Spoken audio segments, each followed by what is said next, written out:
Surat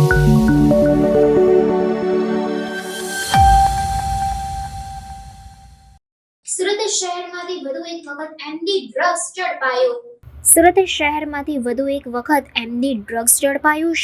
Surat crime બ્રાન્ચની ટીમે અલગ અલગ જગ્યાએથી દરોડા પાડીને કુલ 4 આરોપીઓને ઝડપી લીધા છે. પોલીસે 13 લાખથી વધુની કિંમતનું મેફેડ્રોન ડ્રગ્સ જપ્ત કર્યું છે અને અલગ અલગ પોલીસ મથકમાં 3 ગુનાઓ રજીસ્ટર કરીને આ મામલે કાયદેસરની કાર્યવાહી હાથ ધરી છે.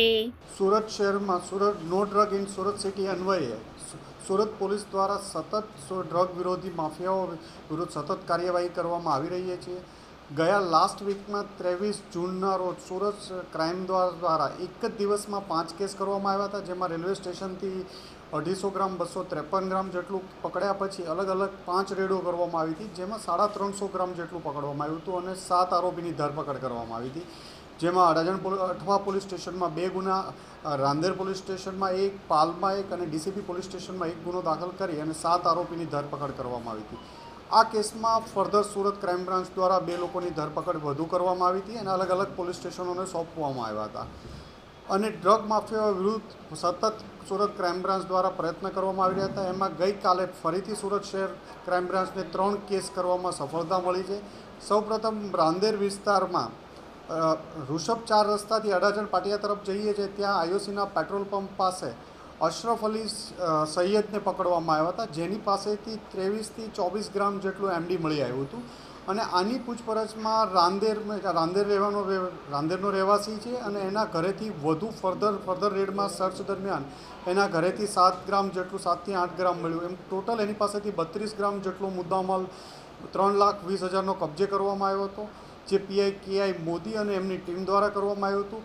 સાથે સાથે એ જ સમયે પોલીસ ઇન્સ્પેક્ટર એસએન પરમાર અને એની ટીમ દ્વારા ભેસ્તાન ગણેશ કૃપા ઇન્ડસ્ટ્રીયલ એસ્ટેટમાં પણ એક રેડ કરવામાં આવી હતી, જ્યાંથી નિર્મિત જાડેજા પાસેથી 80 ગ્રામ જેટલું એમડી મળ્યું હતું. અને આ એમડી ક્યાંથી આવ્યું એ તપાસ કરતાં એ જયેશ મકવાણા નામનો એક ઇસમ છે, જે વરાછાનો રહેવાસી છે, એની પાસેથી મેળવેલાનું મળ્યું હતું.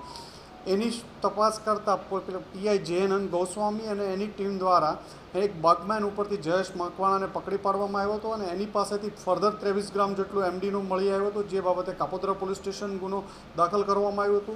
અમે એક જ દિવસમાં ફરીથી સુરત ક્રાઇમ બ્રાન્ચ દ્વારા 3 કેસ કરવામાં આવ્યા હતા અને 136 ગ્રામ જેટલું એમડી પકડવામાં આવ્યું હતું અને 13,60,000નો મુદ્દામાલ કબજે લેવામાં આવ્યો હતો. સૌપ્રથમ અશરફ સૈયદ પાસેથી આ માલ ક્યાંથી આવ્યો એ કન્ફર્મ કરતા એક અયાન પઠાણ, જે નાનપુરા રહેવાસી છે, એને તપાસ કરવામાં આવી અને અયાન પઠાણ પણ અત્યારે મળી આવ્યો છે. એની ધરપકડ કરી એને આગળ રાંદેર પોલીસ સ્ટેશનને સોંપવાની કામગીરી ચાલુ છે. આમ હજી આગળના સમયમાં ડ્રગ માફિયાઓ વિરુદ્ધ સુરત પોલીસની ટીમ વધુને વધુ સખ્તાઈથી કામ કરશે અને આ ફિલ્ડમાં લોકોને ડ્રગ મુક્ત કરવા માટેની એક ઝુંબેશ જે ઉપાડી છે એ પૂરી મહેનતથી સુરત પોલીસ દ્વારા કરવામાં આવી રહી છે.